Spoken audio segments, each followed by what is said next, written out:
주님 이 자리에 오셔서 저희가 드리는 찬양과 영광의 시간을 받아 주옵소서. 아멘. 일어나시고 15장 부르겠습니다.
교동문 102번입니다. 아멘. 자리에 앉습니다. 주여 내게 은혜를 베풀어 주시옵소서. 제가 종일 주께 부르짖나이다. 주는 선하사 사죄하시기를 즐거워하시며 주께 부르짖는 자에게 인자하심이 후하심이니이다. 아멘. 찬송 359장입니다.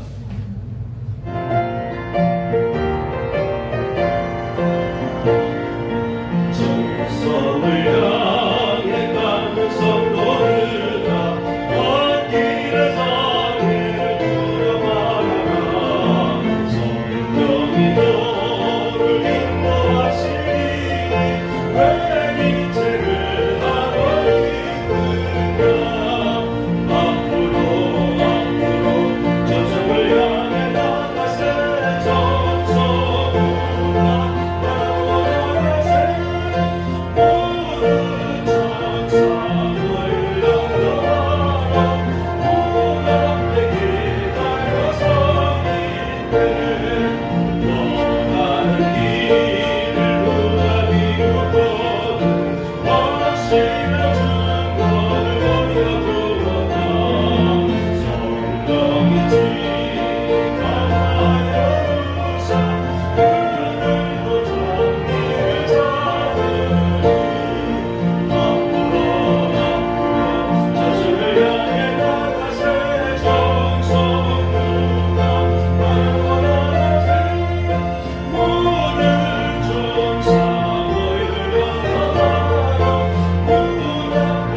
30장입니다.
성경 말씀을 보도록 하겠습니다. 요한일서 4장 1절에서 8절까지의 말씀인데, 오늘 설교 핵심 내용은 4절 말씀입니다. 자녀들아, 너희는 하나님께 속하였고 또 그들을 이겼나니 이는 너희 안에 계신 이가 세상에 있는 자보다 크심이라. 아멘. 너희는 하나님의 영에 속한 자녀라.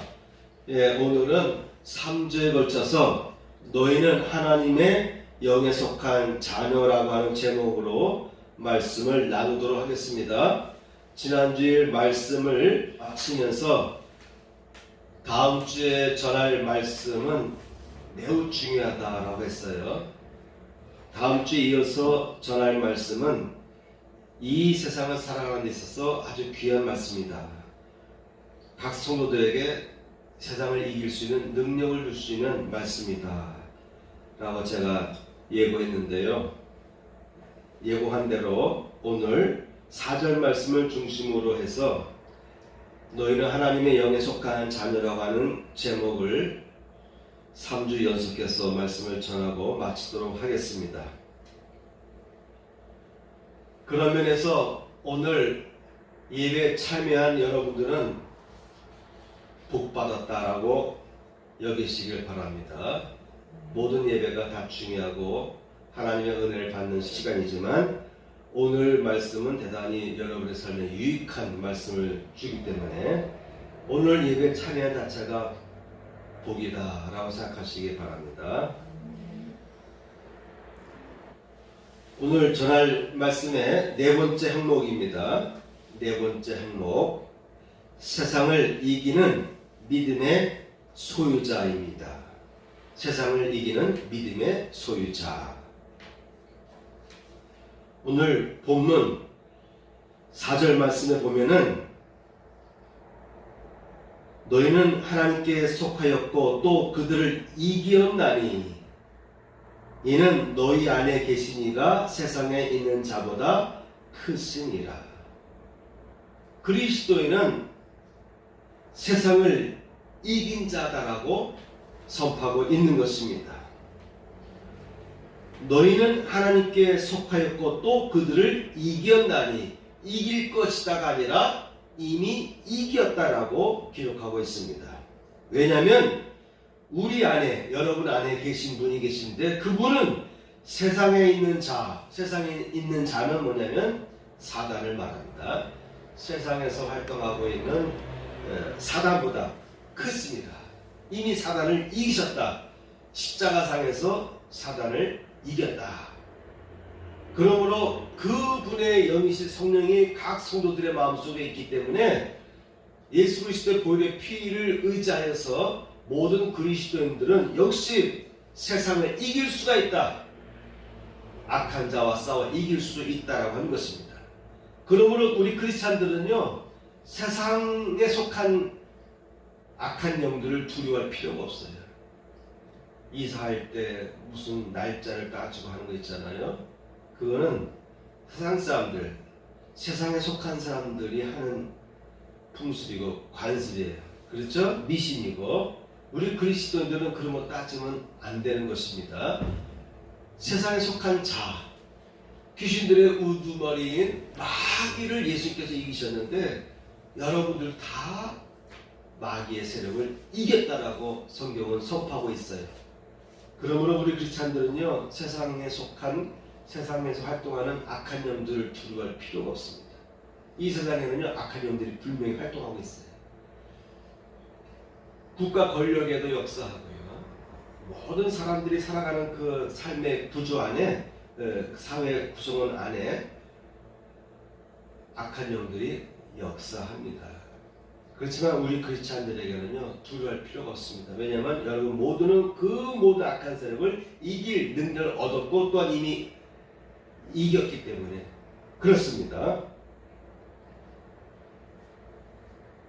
고린도후서 4장 16절 말씀에 보면요, 그러므로 우리가 낙심하지 아니하노니 겉사람은 후패하나 우리의 속은 날로 새롭도다. 세상의 모든 것은 세월이 흐르면 낡게 되어 있어요. 낡게 되어 있어요. 그런데 사람의 마음은, 사람의 속마음은, 사람의 속사람, 영은 날로 새롭게 되어 가는 것입니다. 우리 크리스찬들은 영혼을 향해 나아가는 데 있어서 우리는 날마다 거룩함을 이루어 나가야 돼요. 그런데 그 거룩한 길은 점점 더 거룩해지는 거예요. 더 높은 곳으로 나아가는 산입니다. 그것을 신학적인 용어로 말하면, 존 웨슬레의 용어로 말하면 성화입니다. 완전 성화를 향해서 매 순간순간 우리는 완전을 체험하면서 거룩한 길로 나아가야 됩니다. 그래서 사도 바울은 우리의 겉사람은 후패하지만, 그렇죠, 나이 먹으니까, 나이를 자꾸 먹으면 몸이 둔해져요. 요즘에 저도 느끼는데 행동에 있어서 행동 반응이 느려지더라고요. 예전에는 안 그랬는데 자꾸 이렇게 뭐에 어떠한 일에 하다가 지나가다가 부딪히기도 하고, 그만큼 신경적으로, 의식적으로 또는 무의식적으로 예전에는 겪지 않던 일을 나이를 먹으니까 자꾸 실수하게 되고 어디 부딪히게 되고 그래요. 모든 면에서 사람은 쇠약하게 되어 있습니다. 그래서 겉사람은 후패하지만은 우리의 속은 날로 새로도다. 육신은 자꾸 나이 먹으면 먹을수록요, 이미 청년 때부터 사람은 성장이 멈추고 또한 사람은 병들기 시작한대요. 그래서 결국은 늙어서 병들어 죽는 거거든요. 세상을 떠나는 거거든요. 그런데 그만큼 세월이 흐른 사람은, 세월의 삶을 살아간 그리스도인들은요, 속은 날마다 새롭도다. 그래서 우리 크리스찬들은요, 영이 흐려지면 안 됩니다. 판단력이 흐려지면 안 됩니다. 더 판단력이 예리해지고 시야가 넓어지고 영적인 시각 또한 세상을 판단하는 모든 분별력도요, 나이 먹을수록 더 분별력이 생기는 거예요. 더 조심스러워지고. 그래서 우리의 속은 날로 새롭도다 라는 사도 바울의 말을 여러분 기억하시기 바랍니다. 영에 속한 사람은 뒤로 후퇴하는 자가 아니라 날로 날마다 변화되고 세상을 이기는 믿음의 소유자가 되어야 한다고 하는 것입니다. 여러분, 이 험한 세상, 특히 올해 내년이 참으로 전 세계적으로 어렵다고 하는데, 이 험한 세상을 이기는 능력자가 되려면요, 오늘 준비된 말씀을 잘 마음밭에 새기시기 바랍니다. 아멘. 우리 크리스찬들은 다 세상을 이기는 능력을 소유한 자들입니다. 그런데 이런 능력이 계속 배양되고 날마다 새롭고 날마다 더 강화되어야 되는데, 그렇게 하기 위해서는 지금 우리가 함께 생각할 여러 가지 점들이 있습니다. 첫째, 약함을 인정하고 받아들일 때 강해진다라고 하는 것입니다. 세상의 논리로는 절대 남한테서 내가 약한 모습을 드러내면 안 되는 거예요. 그죠? 내가 어떠한 소유가 부족해도, 나의 물질적으로 여러 가지 학식이 부족해도 나는 학식이 많은 척 해야 되고, 나에게 부가 부족해도 나는 절대 가난하지 않은 척 해야 되고, 그래서 남들 앞에서 내가 약해지는 모습을 드러내지 않으려고 그럽니다. 그런데 사도 바울은 역설적인 이야기를 우리에게 알려주셨습니다. 고린도후서 11장 30절에 내가 부족불 자랑할진대 나의 약한 것을 자랑하리라. 나의 약한 것을 자랑하겠다라는 것입니다. 이어서 고린도후서 12장 8절에서 10절 말씀에 보면은 내게 이르시기를 내 은혜가 내게 족하도다. 이는 내 능력이 약할 때서 온전하여 짐이라 하신지라. 하나님께서 사도 바울에게 이렇게 말씀해 주신 거예요. 이러므로 도리어 크게 기뻐함으로 나의 여러 약한 것들에 대하여 자랑하리니 이는 그리스도의 능력으로 내게 머물게 하려 함이라. 그러므로 내가 그리스도를 위하여 약한 것들과 능력과 궁핍과 핍박과 곤란을 기뻐하노니. 능력과 궁핍과 핍박과 곤란을 기뻐하노니 이는 내가 약한 그때에 곧 강함이니라. 세상적인 관점에서 볼 때는 남한테 내가 능력받는 것을 노출시키고 싶지 않아요. 그죠? 어떤 장소에서 내가 어떤 사람에게 내가 능력을 받았어요. 그것을 나아가서 친구들한테 얘기하기가 싫어요. 그죠? 부끄럽죠?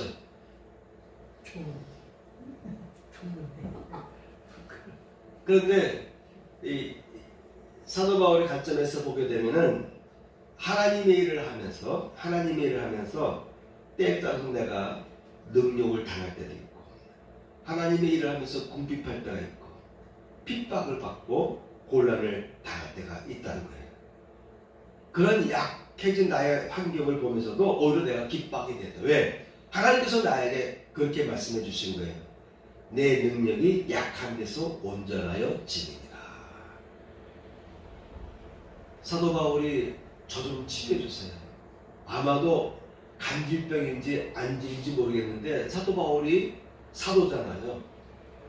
자기도 12사도와 같은 그와 같은 위상을 갖고 있는 사도다. 그러면서 복음을 전하는데 사도 바울은 항상 베드로와 동등의 입장에서, 때에 따라서는 베드로를 향해서 비난도 가하고, 그럴 정도로 다른 모든 사도들은 베드로에 대해서, 베드로의 리더십에 대해서 이렇게 좀 맞서는 그런 행동을 한 적이 없어요. 근데 사도 바울은 베드로를 향해서요, 말씀에 위배된다 생각하면요, 많은 사람들 앞에서도요, 꾸짖기도 하고 논쟁도 하고 그랬습니다. 그런 사도 바울이고, 또한 능력이 있어서도 베드로가 죽은 자를 살렸으면 사도 바울도 죽은 자를 살려요. 얼마나 능력이 강한가 하면 사도 바울이 쓰던 손수건을 사람들이 가져가서 병든자의 몸에 대면 병이 낫는 거예요. 그림자를 스쳐만 지나가도 병이 낫는 거예요. 그런 능력자였음에도 불구하고 자신은 갑자기 복음을 전하다가 걸어가다가 쓰러지는 거예요. 앉을 때면 그랬는지 간질병 때문에 그랬는지 모르지만, 그러니까 얼마나 사도 바울 자신이 답답하겠어요. 부끄럽기도 하고, 왜 나는 남한테 능력을 행하는데 왜 나는 이와 같이 내 병을 못 고치나. 그래서 3번이나 하나님 앞에 탄식하며 주님께 치료해달라고 기도했더니, 내 은혜가 내게 이미 족하다. 이는 내 능력이 약한 데서 온전하여 지느니라. 이렇게 말씀해 주시는 거예요. 그다음부터 사도 바울은 그러한 자신의 병을 고쳤다는 기도를 하지 않고, 오히려 내가 약함으로 인해서 내가 겸손해지고, 약함으로 인해서 하나님의 은혜에 가까이 갈 수 있다는 것을 깨닫게 된 것이죠. 그러므로 사도 바울은 말합니다. 약함을 인정하라. 약함을 인정하라. 나는 오히려 약함을 즐기겠다. 기뻐하겠다. 이렇게 말하고 있습니다. 왜냐하면 하나님의 능력은 약할 때 강해지기 때문에 그런 것입니다. 이는 내가 약할 그때에 곧 강함이니라. 가족 간에도 그렇고요. 세상적인 사람들과의 관계 속에서도 그렇고, 부딪힐 때는 어느 한쪽이 너무 강해서 부딪히잖아요. 그렇죠? 양쪽이 부딪히는 거예요. 서로 강해서. 그런데 때에 따라서는 우리 크리스찬은요, 좀 내가 같이 맞짱을 뜨지 않고 저쪽이 강하게 나올 때 그냥 넌 떠들어라 하고서 그냥 참고 넘어가는 그런 지혜도 필요할 때가 있습니다. 같이 강해지면 부딪히는 거예요. 서로 깨지는 것입니다. 상처를 받게 됩니다. 우리 크리스찬들은 힘이 없어서 대항할 능력이 없어서 가만히 있는 것이 아니라 하나님의 형상을 품고 사랑하는 마음을 갖고 있기 때문에 불쌍히 여기는 마음으로. 예수님도 그랬잖아요. 십자가상에서 아버지여 저들을 용서해 주옵소서. 저들은 자기들이 행하는 것을 모릅니다. 자기들이 행하는 그 죄악이 얼마나 시약한지를 모릅니다. 저들을 용서해 주옵소서. 예수님도 인간인지라 지나가면 자기를 향해서 비난을 퍼붓는 사람들 향해서 얼마나 서운하고 미웠겠어요. 그럼에도 불구하고 하나님의 사랑으로 다시 한번 이렇게 보면서 저 무지한 자들, 저들이 무지해서 그래요. 자기들이 행하는 행동과 말 한마디 한마디가 얼마나 잘못된 것인지를 알지 못하니까 저렇게 떠들고 있구나. 그래서 아버지의 마음으로, 하나님의 사랑의 마음으로 오히려 덮어주는. 그러므로 우리 크리스찬들은요, 같이 이렇게 강해질 하지 마시고 때에 따라 뒤로 물러서는 것도 중요합니다. 오히려 약해질 때 하나님의 능력이 강하게 내게 임한다는 것을 기억하시기 바랍니다. 나사렛이란 말을 듣고 소리질러 이르되 다윗의 자손이여 나를 불쌍히 여기소서. 예수님 지나간다는 소리를 듣고 다윗의 자손이여 나를 불쌍히 여기소서. 자기 자신이 불쌍한 존재라는 것을 사람들 앞에서 드러냈습니다. 대개 내 자신에게 어떤 약점이 있는 사람은 그걸 드러내지 않으려고 그래요. 그렇죠? 그러다 그 약점을 누군가 건드리잖아요. 그러면 심하게 반응하게 됩니다. 히스테리가 나올 정도로, 발생할 정도로 강하게 분노하게 됩니다.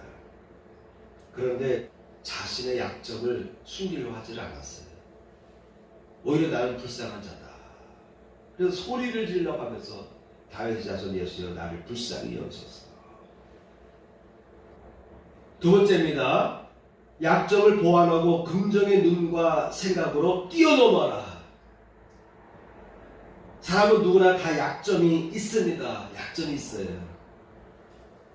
그런데 그런 약점들을 내가 발견했으면 그 약점을, 나의 약점을 긍정의 눈과 생각으로 뛰어넘을 필요가 있다고 하는 것입니다. 사람은 다 약점이 있습니다. 부족함이 있습니다. 사람은 내가 완전한 것 같지만, 내가 똑똑한 것 같지만, 실수 안 하는 것 같지만, 사람은 다 약점이 있어요. 다 미숙한 점이 있습니다. 여러분, 아무리 머리가 뛰어난 사람도요, 교통사고 안 나는 사람 없어요. 그죠? 대부분의 교통사고는 후진하다가 접촉사고가 나요. 그리고 교차로에서 지나가다가 쌍방 접촉사고가 나게 됩니다. 아무리 머리가 좋아도 운전하다 보면 접촉사고를 당할 수밖에 없습니다. 사람은 다 약점이 있는 거예요. 요새는 다 운전할 때 후방 카메라가 뒷면을 140도, 앞면 170도 각도로 다 보여주잖아요. 또 요새 나오는 새로운 차들 보면 앞과 뒷부분 아니라 측면까지도 보여주고. 그래도 사고 납니다. 그래도 후진하다 보면 옆에 차와 부딪히게 되고 뒤에 사람이 지나가다가 또 사고 나기도 하는 것입니다. 그런데 여러분, 과속하다가 사고 나면 안 되죠. 그죠? 내가 아무리 조심해도 후진하다가도 순간적으로 차가 있고 쑥 지나갈 수 있고, 내가 보지 못한 사각지역에 있다가 어떤 사람이 빨리 급해서 지나가다가 후진하는 내 차에 살짝 부딪힐 수 있어요. 그거는 어쩔 수 없잖아요. 조심조심 해도 사람은 부족한 점이 있기 때문에 사고를 당할 수밖에 없어요. 그런데 내가 지나치게 과속을 하다가 사고 당한 경우는 그 문제가 있죠. 그런 것은 피해가야 됩니다. 왜냐하면 치명적인 상해나 죽음을 맞이할 수밖에 없기 때문에 그렇습니다. 그래서 여러분, 내가 조심해도 사고를 당하는데 어떤 경우를 보면은 조심해야 될 때 조심하지 않고 너무 위험하게 신호 위반한다든지 과속한다든지 그럴 때는 치명적인 위기를 당할 수가 있어요. 사람은 나의 약점을 발견하면 그것을 보완할 필요가 있습니다. 어떻게 보완합니까? 약점을 발견하면 보완하고, 그리고 긍정의 눈과 생각으로 뛰어넘을 필요가 있습니다. 종이 한 장 차이예요. 생각을 바꾸면 됩니다. 누가 나를 열받게 하면은, 아유, 저 불쌍한 자, 저 불쌍한 인간, 몰라서 그렇지, 이렇게 생각하면은 화를 좀 잠재울 수가 있어요. 그런데 그 순간에 잘못 반응하게 되면요, 분노가 팍 치밀어 오르게 됩니다. 사람은 대부분 성격에도 결함을 갖고 있어요. 누구나 다 성격에도 보면 다 결함이 있어요. 습관에도 결함이 있습니다. 기억에도 결함이 있습니다. 어떤 사람은 명석한 사람인데도 불구하고 자기가 한 말에 대한 기억력을 잘 기억 못할 때가 있어요. 사람은 다 아는 것 같지만 무지할 때가 많습니다. 무지한 것이 너무나 많아요. 착각을 많이 하기도 합니다. 이러한 결함을 갖고 살아가는 연약한 존재가 우리 사람의 모습이에요. 신체적으로도 결함을 갖고 있는 사람이 있습니다. 신체적으로도 치명적인 결함을 갖고 있는 사람들이 있어요. 감성적으로도 어떤 사람은 지나치게 무감각하거나 어떤 사람은 너무나 예민한 사람이 있어요. 지나치게 병적인 상태를 갖고 있는 경우가 있습니다. 어떤 사람은 분노에 대해서 절제하지 못하기 때문에 그래서 문제가 발생하잖아요. 요새 분노 조절 장애를 겪는 사람들이 많이 있어요. 생리적으로 내 신체에서 나오는 호르몬 분비의 균형을 잃어버릴 때 나의 의지와 상관없이 어떤 사람은 막 화가 날 수도 있고 참지 못할 수도 있고 불안에 떨 수도 있고, 그래서 의사를 통해서 균형을 이루기 위한 호르몬을 우리가 처방받아서 약을 타서 몸의 균형을 유지하려고 노력하기도 합니다.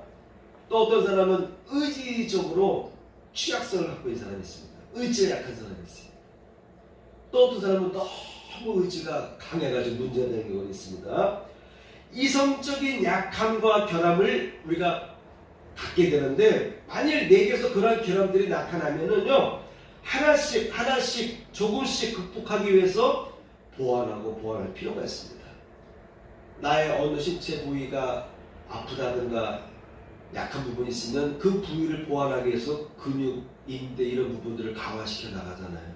그러면 무릎 아픈 것도 덜 아프게 되고, 하나하나 조금씩 나의 연약한 것들을 보완할 필요가 있습니다. 그리고 강화할 필요가 있습니다.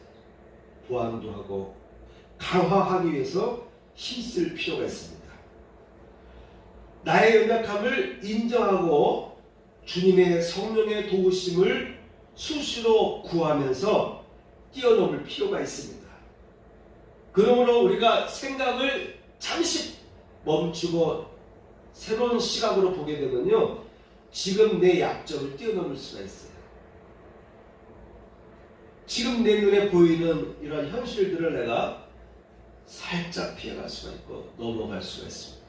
이 세상에는요, 자칫 잘못하면 밟기만 하면 폭발하는 지뢰들이 너무나 많이 있어요.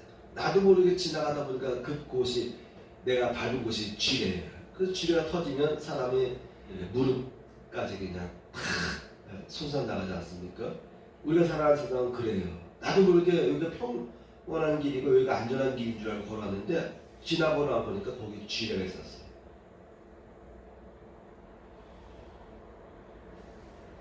누가복음 12장에 보면은 삭개오의 이야기가 나옵니다. 그가 어떠한 사람인가 하여 보고자 하되 예수님께서 지나가니까 도대체 세상 사람들이 그렇게 떠들고 그렇게 몰려들고 하는데 도대체 어떤 분인지 보자. 그래서 그가 어떠한 사람인가 하여 보고자 하되 키가 작고 사람이 많아 할 수 없어서. 자, 여기까지 보세요. 자신은 셀입니다. 세상 사람들로부터 지탄받아요. 겉으로는 자신의 권한 때문에 세상 사람들이 그냥 사탕발림으로 웃음으로 하지만 돌아서면 욕하고 손가락질하고 그걸 다 알죠. 그러니까 자기를 도와줄 사람이 없는 거예요. 그리고 자신은 또 키가 작아요. 아마 키가 상당히 작았던 것 같아요. 그리고 사람들이 너무 많아요. 나보다 앞선 사람들이 너무나 많이 있어요. 그래서 할 수가 없어서 달려갔어요. 그나마 사람들이 많이 운집하니까 그래도 빨리빨리 달려갔어요. 그런데도 볼 수가 없어요. 그래서 무화과 나무를 보고 거기에 기어올라갔습니다. 무화과 나무에 기어올라갔습니다. 이는 예수께서 그리로 지나가게 되밀어라. 머리가 명석합니다. 예수님께서 지나가시는데 아마 저 길로 지나갈 거야. 그런데 이미 사람들이 너무나 많아. 나는 키가 작고 볼 수도 없어. 그러니까 내가 그 길로 지나가는 곳에 있는 나무 위에 올라가면 내가 예수님을 볼 수 있을 것이다. 이렇게 판단하는 것입니다. 자, 보세요. 자신의 육체적인 약점을 보고 나는 가봐야 볼 수 없어. 이미 사람들이 나보다 앞선 사람들이 많아. 저 구름대와 같은 많은 사람들, 키 큰 사람들이 다 보고 있고 키 큰 사람들도 못 보고 있는데 너무 많아서 보지 못하는데 내가 어떻게 예수를 볼 수 있을까? 나는 더구나 키가 작은데 이미 사람이 너무나 많이 몰려있어. 가봐야 소용없지. 그리고 그렇게 생각하고서 포기하고 주저앉을 수가 있는 거예요. 마음이 있었는데 환경이 허락하지 않아요. 그래서 주저앉는 것이죠. 그런데 이 삭개오는 어떻게 반응합니까? 오히려 달려가고 이미 늦었지만 그래도 보고 싶어서 예상되는 그 길을 보고서요 그쪽으로 달려갔어요. 그런데 이미 늦었습니다. 앞에 사람들이 너무 많아서 볼 수가 없어요. 그러니까 그 위에 있는 나무에 기어 올라갔어요. 생각의 차이잖아요. 그죠? 나의 약점을 보고 주저앉을 수가 있는데 포기할 수가 있는데 삭개오는 그걸 뛰어넘었어요. 이 종이 한 장 차이. 생각을 바꿨을 때요. 새로 눈으로 봤을 때 삭개오는 예수를 만납니다. 예수께서 삭개오야 내려와라. 내가 오늘 너희 집에 유하겠다. 내가 너희 집에 들어가겠다. 라고 예수께서 말씀해 주셨습니다. 세 번째입니다. 빠른 회개가 답이다. 시편 38편 1절부터 쭉 보게 되면요, 여호와여 주의 노하심으로 나를 책망하지 마시고 주의 분노하심으로 나를 징계하지 마소서. 주의 화살이 나를 찌르고 주의 손이 나를 심히 누르시나이다. 주의 진노로 말미암아 내 살에 성한 것이 없사오며 나의 죄로 말미암아 내 뼈에 평안함이 없나이다. 살에 성한 것이 없고요, 뼈에 평안함이 없어요. 아마도 뼈까지 찌르는 고통이 있었던 것 같아요. 뼈까지 골마 터지는 일이 있었던 것 같아요. 내 상처가 썩어 악취가 나오니 내가 우매한 까닭 이로소이다. 골마서 내리새가 난 것입니다. 내가 아프고 심히 구부러졌으며, 사람이 약해지면요 자꾸 몸을 구부리게 되는 겁니다. 내가 아프고 심히 구부러졌으며 종일토록 슬픔 중에 다니나이다. 내 허리에 열기가 가득하고 내 살에 성한 곳이 없나이다. 내가 피곤하고 심히 상하였음에 마음이 불안하여 신음하나이다. 이런 자신의 신체적인 고통을 호소하는데 1절, 2절에 뭐라고 설명하고 있습니까? 기록하고 있습니까? 여호와의 주의 노하심으로 나를 책망하지 마시고 주의 분노하심으로 나를 징계하지 마소서. 내가 지금 당하고 있는 이 문제를 주님께서 책찍으로 내게 내리치셨다라고 받아들인 거예요. 주의 화살이 나를 찌르고 주의 손이 나를 심히 누르오니 나를 더 이상 징계하지 말아주세요 라는 고백을 하는데, 바로 하나님 앞에, 주님 앞에 회개하는 마음을 품고 있는 것입니다. 시편 38편은 다윗이 쓴 것으로 알려져 있습니다. 이런 다윗 같은 분들이요, 어려움 당하면, 아픔이 생기면 곧바로 주의 책찍을 멈춰달라고, 주의 진노의 분노를 멈춰달라고 회개의 시를 썼습니다. 회개의 기도를 드렸습니다. 주께서 죄악을 책망하사 사람을 징계하실 때에 그 영혼을 좀먹음같이 소멸하게 하시니 참으로 인생이란 헛될 뿐이니이다. 주께서 죄악을 책망하사 사람을 징계하실 때에, 다윗의 시각에서는요, 하나님께서 나를 좀 책망하시는 것을 볼 수 있는 시간이 있었습니다. 시편 51편에서 1절 3절까지 보면, 하나님이여 주의 인자를 따라 내게 은혜를 베푸시며 주의 많은 긍휼을 따라 내 죄악을 지워 주소서. 내 죄악을 지워 주소서. 나의 죄악을 맑게 씻으시며 나의 죄를 깨끗이 제하소서. 물은 나는 내 죄가를 아오니 내 죄가 항상 내 앞에 있나이다. 다윗은 이와 같이 자신에게 죄가 있는 것을 발견했어요. 그때마다 다윗은 실토합니다. 고백합니다. 저는 이와 같은 죄가 있습니다.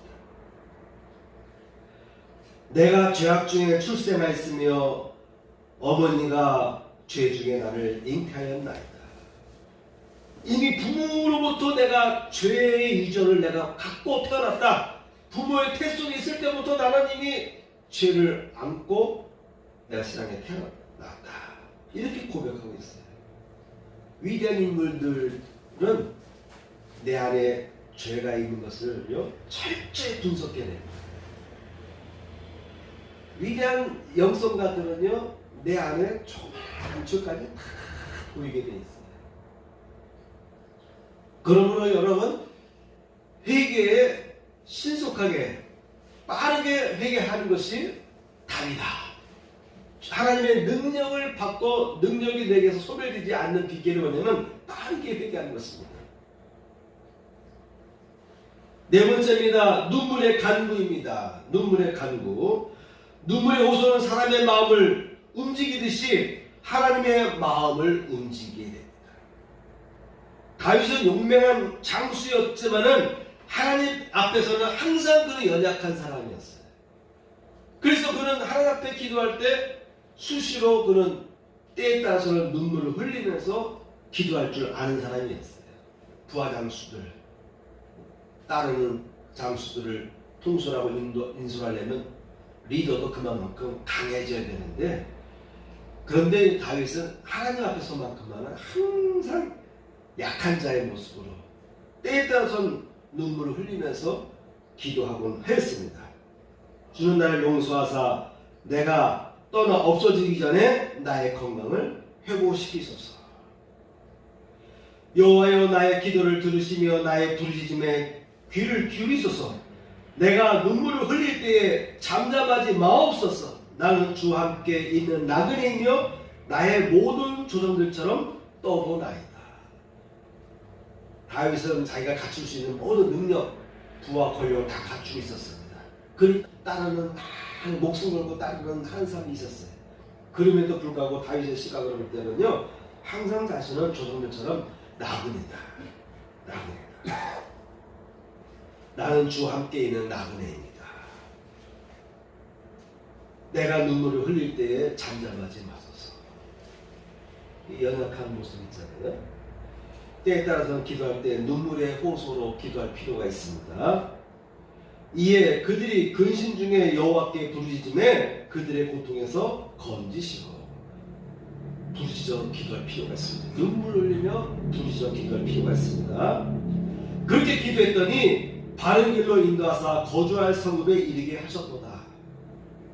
다섯 번째입니다. 정한 마음을 창조하시고 정직한 영을 새롭게 하소서. 하나님 앞에서 정직한 마음과 영을 갖출 때 세상을 이기는 능력을 얻게 됩니다. 세상적인 관점에서 보면은 야싹 빨아야 되고 거짓말을 해야 되고 남들 모르게 악한 일을 행해야 돼요. 그렇죠? 남의 것을 빼앗아가야 됩니다.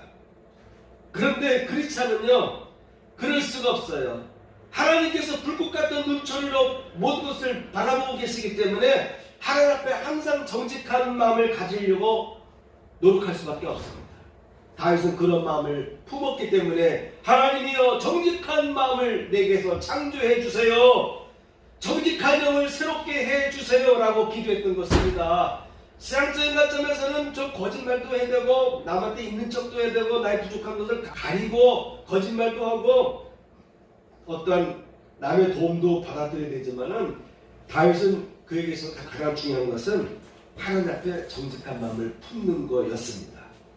여러분 주보를 펴보시기 바랍니다. 뒷면입니다. 뒷면. 눈물의 간구가 필요하고요. 정직한 마음을 창조하고 정직한 영을 새롭게 하소서라는 기도하는 자세가 중요하다는 것이고요. 여섯 번째입니다. 여섯 번째. 성령을 거두지 마소서. 시편 51편 11절 보니까 주의 성실을 내게서 거두지 마소서. 내게서 친구들이 떠나가고 내게 있던 모든 자본, 부, 명예가 내게서 빠져나갈 때가 있어요. 그런데 다윗은요, 그런 것을 전혀 신경 쓰지 않습니다. 오히려 내게서 성령께서 떠나실까봐 주의 성실을 내게서 거두지 마옵소서. 하나님의 성령이 내 안에 계실 때 나는 모든 것을 난관을 뚫고 나갈 수가 있었어요. 골리앗과 싸워 이길 수가 있었습니다. 그러나 주의 성신이 나를 떠난다면 나는 아무것도 할 수 없는 연약한 존재라는 것을 다윗은 항상 알고 있었어요. 그래서 다윗은 그렇게 기도합니다. 주의 성신을 내게서 거두지 마소서. 일곱 번째입니다. 모든 소원을 주 앞에 두라. 시편 38편 9절 보면 주여 나의 모든 소원이 주 앞에 있사오며 나의 탄식이 주 앞에 감추이지 아니하나이다. 주여 나의 모든 소원이 주 앞에 있사오며. 여러분 이런 다윗의 영성을 품으시기 바랍니다. 나의 모든 소원이 주 앞에 있다. 내가 지금 열심히 노력을 하고 돈을 벌어서 저축을 많이 했어요. 통장을 보니까 이와 같은데 자본이 이렇게 있는 걸 봤습니다. 마음이 든든하지 않겠습니까? 그렇죠? 아유, 어제 서울 가서 결혼식 참석하고 왔는데 보니까 요새 결혼한 것도 보니까 돈 없으면 결혼 못 하겠대. 예? 우리 장사했는데도 보니까 10월 달에 결혼한다 그랬죠? 2,500만 원인데 2,500만 결혼식장 가서 이렇게 어쨌든 이렇게 경비가 2,500 든다 하더라고. 한 달의 결혼식을 치르기 위해서 돈이 엄청 많이 드네요. 자, 여러분 통장에 돈이 이렇게 쌓여있으면요 뿌듯하죠? 결혼식도 얼마든지 행할 수 있고 남부러 짧게 할 수도 있고. 그런데 다윗은 항상 그게 중요한 게 아니었어요. 근거가 중요한 게 아니었어요. 항상 다윗은 모든 소원을 주 앞에 두는 자세를 품었습니다. 그렇기 때문에 하나님은 항상 다윗으로 하여금 싸움에 이기게 하셨고 전쟁에서 이기면 전리품을 다 얻을 수 있지 않습니까? 금은보화를 다 얻어서 따르는 부하장수들에게 다 나눠주고 자기 것은 하나도 안 쓰고 모아놓고 모아놔서 이 금덩어리 가지고 하나님의 성전을 황금으로 만들고 싶었거든요.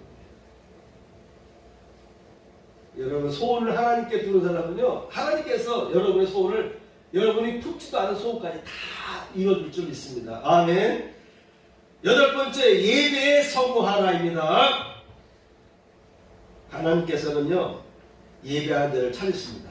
예수님께서 말씀하시지 않습니까? 신령과 진정으로 예배하라. 하나님은 신령과 진정으로 예배하는 데를 찾으십니다. 오늘날 신앙생활 제대로 하는 사람들을 찾아보기가 힘들지만 이럴 때일수록 여러분 이 지렁탕 속에서도요 진주는 진주인 것입니다. 예배를 신령과 진정으로 드릴 수 있는 영성을 잃지 마시고 여러분 예배에 성공하시기 바랍니다. 마귀는 예배 드리는 것을 제일 싫어해요. 예배 드린다 할지라도 허탕으로 예배를 드리도록 유도합니다. 자꾸 잡다한 생각을 떠오르게 하고 어떤 문제에 마음을 상처받게 하고 거스르게 하고 그래서 말씀을 제대로 받지 못하게 만들어요. 말씀의 은혜의 빛이 막 비치는데 그걸 거부하게 만들어요. 여러 가지 생각을 통해서 누구 생각? 내 생각을 통해서 내 감정과 내 생각과 여러 가지 일들로 인해서 말씀에 집중하지 못하게 하고 말씀 내 안에서 이렇게 스폰지처럼 빨아들지 못하게 하는 일들을 악한 놈들이 역사합니다. 여러분 예배에 성공한 여러분 되시기 바랍니다. 그 다음에 하나님께서 역사하실 때까지 기다리는 것이 중요합니다. 여호와께서 너희를 위하여 싸우시리니 너희는 가만히 있을지어다. 우리 크리스찬들은요 당연히 내가 해야 될 일을 해야 돼. 열심히 성실하게 준비하고 노력하고 열심히 땀을 흘리면서 일을 행해야 됩니다. 그런데 어느 단계에서는요 너희는 가만히 있어. 너는 가만히 있어라. 여기서부터는 내가 행하마 라고 하실 때가 있어요. 여호와께서 너희를 위하여 싸우시리니 너희는 가만히 있을지어다. 싸움터에서 전쟁에서 싸우지 않아도 될 때가 있어요. 하나님께서 그런 때를 주실 때가 있습니다.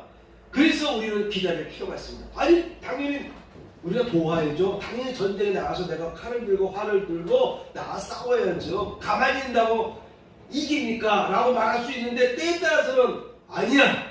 너 아무것도 하지 마라. 네가 칼을 들고 활을 들고 나가면 네가 싸워 이겼다고 착각할 것 같으니까 이번만큼만 너희는 활을 들지 말고 칼을 들지 말고 창을 들지 말고 가만히 그 자리에 있기만 해. 유리구성 그냥 돌기만 해. 나팔만 불고 돌기만 해라. 외쳐라. 외치기만 해라. 그럴 때가 있다라고 하는 것입니다. 너희는 이 큰 무리로 말미암아 두려워하거나 놀라지 말라. 이 전쟁은 너희에게 속한 것이 아니요 하나님께 속한 것이니라. 그래서 여러분 때에 따라서는요 하나님께서 역사하실 때까지 기다리는 그런 지혜가 있어야 될 때가 있어요. 참지 못하면 안 됩니다. 참아야 돼요. 1년이고 10년이고 기다리라고 하면 기다릴 수 있어야 됩니다. 그 다음에 10번째 하나님과 그의 선자를 신뢰하라. 하나님을 신뢰하는 것이 중요합니다. 모든 약속을 신뢰하시기 바랍니다. 이 말씀은 아브라함이 하신 약속, 다윗이 하신 약속 다 이 말씀은 나에게 하신 말씀이다라고 받아들이시고 하나님께서 축복하셨으니 나에게 축복하실 것이다. 야곱에게 축복하신 하나님, 아브라함에게 축복하신 하나님, 모세와 함께 하신 하나님, 여호수아와 함께 하신 하나님 나와 함께 하실 것이다. 나와 함께 할 것이다. 그 하나님을 여러분 신뢰하시고 또 그 하나님께서 보내시고 나에게 말씀하시고 예고해 주시는 모든 예언 그 선지자를 신뢰할 필요가 있습니다. 아멘. 요즘에는 신뢰할 수 없는 그런 잘못을 행하는 분들이 많이 교회 집자들이 행하고 있는데, 그래서 목회자들에 대한 바라보는 시선이 너무나 떨어졌는데, 그럼에도 불구하고요, 여러분, 하나님께서 보내신 선지자가 있다면 그 선지자를 신뢰하시길 바랍니다. 자, 여러분, 마지막으로 이와 같은 말씀을 전하고 마치도록 하겠습니다. 지금부터 말씀이 바로 지난주 설교하다가 못 전한 말씀인데, 어제 서울 갔다 와서 피곤해서 잠을 자는데 하나님께서 계속 그냥 말씀을 주시는 거예요. 그래서 지금까지 한 10가지들을 쭉 새벽에 일어나서 말씀을 정리해서 전한 것이고요. 지금부터 전한 말씀은 지난주 못다한 말씀입니다. 이 말씀을 들으시면서 여러분 힘을 얻기를 바랍니다. 시편 107편 14절, 흑암과 사망의 그늘에서 인도하여 내시고 그들의 얽어맨 줄을 끊으셨도다. 사망에서도 여러분, 사망의 그늘에서 인도해 주시고, 아침에 잠깐 보니까 그 완도 쪽에서 배에 승용차를 이렇게 승선하다가 잘못돼가지고 일가족이 물에 빠졌는데, 그 큰 배 앞에서 떨어졌는데 5사람을 따랐더라고요. 코앞에서 사고 벌어졌으면 빨리 어떻게든 간에 건드렸어야 되는데 3명이 타서는 다 죽었어요. 요즘에 보면 급발진이 일어나가지고 어떤 경우 보니까 뭐 갑자기 시동 키자마자 급발진이 생겨서 15대 차를 그냥 들이박았다는 그런 뉴스도 제가 봤는데, 전기차 충전하다가 갑자기 불이 나가지고, 그래서 요즘 전기차 타는 것도 아주 무서워요. 우리가 살다 보면요, 예기치 않은 쥐에 앞을 나도 모르게 통할 때가 있어요. 그때 주님께서 여러분을 업어주시고 건너갈 줄 믿습니다. 아멘. 흑암과 사망의 그늘에서 인도해 주십니다. 너희에게 얽혀있던 얽어맨 줄을 끊으십니다. 여러분에게 얽어맨 줄을 끊으실 때가 있습니다. 그가 노문을 깨트리시며 노수로 된 문, 고대는 노시 아주 강했어요. 철기문화가 나오기 전이니까 노수로 창고를 만들고 성문도 노수로 이렇게 다 바르고, 그런데 그 논문을 깨뜨리시고 빗장을 꺾어주셨다. 두려워 말라, 내가 수치를 당하지 아니하리라. 여러분, 수치를 당하지 않게 하실 것이다. 놀라지 말라, 내가 부끄러움을 보지 아니하리라. 두려워 말라, 내가 너와 함께 함이니라. 놀라지 말라, 나는 내 하나님이 되리라. 하나님의 영을 품은 자, 하나님의 영에 속한 하나님의 자녀들에게는요, 이와 같은 말씀이 있습니다. 내가 너를 굳세게 하리라. 참으로 너를 도와주리라. 참으로 나의 의로운 오른손으로 너를 붙들리라. 너는 두려워 말라, 내가 너를 구속하였고 내가 너를 지명하여 불렀나니 너는 내 것이라. 내가 물 가운데로 지날 때에 내가 함께 할 것이라. 물 무서운 것입니다. 물 무서워요.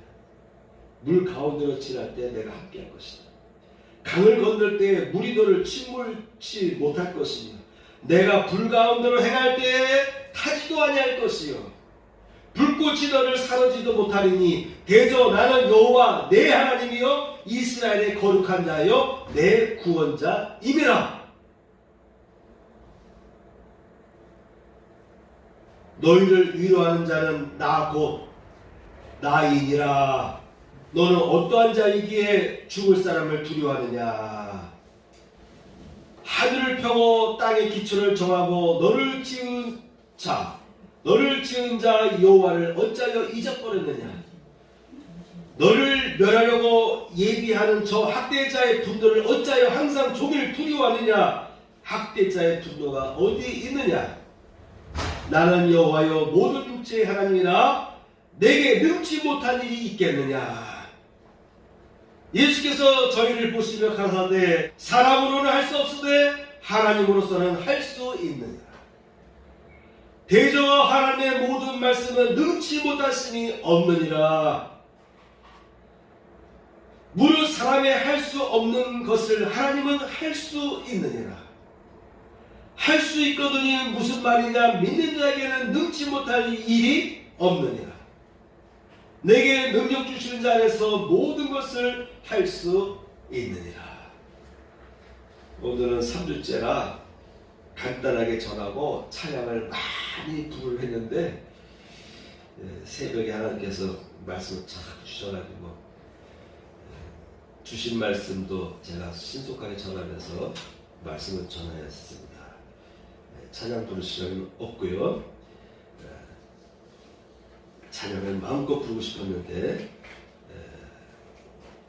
이 말씀을 여러분 한 주간 붙드시고 이 주보 말씀을요 붙잡고 다니세요. 주머니 넣고 다니시고 가방에 넣고 다니셔가지고 자꾸 이 말씀을 읽으세요. 그러면 여러분 세상을 이길 수 있는 능력이 안에서 막 나올 것입니다. 자신감을 얻게 하시고 능력을 막 주실 거예요. 하나님이 이기는 능력을 주셔야 돼요. 제가 이번 말씀은 아까 후반부 말씀인데 간단하게 전하고 이 말씀만 차근차근 전하고도 충분한데 하나님께서는 누워있는 말씀을 쫙 주실 깨워주셔가지고 앞서 전한 말씀을 막 전했잖아요. 하나님께서 능력을 주셔요. 여러분 세상을 살아감에 있어서 내가 어떤 능력이 부족하다 하면은 이런 말씀들을 여러분 무장하시기 바랍니다. 필요하면 여러분에게 능력 주실 거예요. 여러분 세상을 이길 수 있는 능력을 주실 거예요. 그 능력으로 여러분 올해도 승리하실 줄 믿습니다. 아멘. 주님은 나의 죄를 속하기 위하여 십자가에서 대신 죽으셨습니다. 주여 내 죄가 사하여졌습니다. 주님은 채찍에 맞으셨습니다. 제가 치료를 받았습니다. 아멘.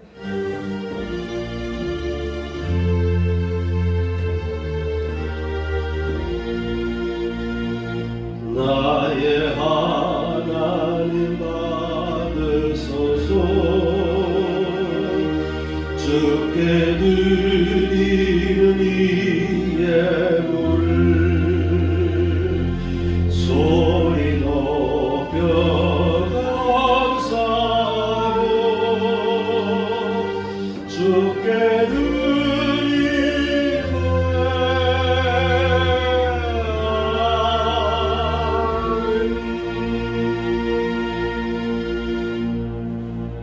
하나님 감사합니다. 오늘도 세상을 살아갈 수 있는 능력의 말씀, 권능의 말씀을 저에게 부어주시니 감사합니다. 오늘 이 시간에 드리는 귀한 예물이 있습니다. 이 예물 받으시옵소서. 저들의 오른손을 붙들어 주시고 세상을 이길 수 있는 능력으로 더하여지게 하여 주옵소서.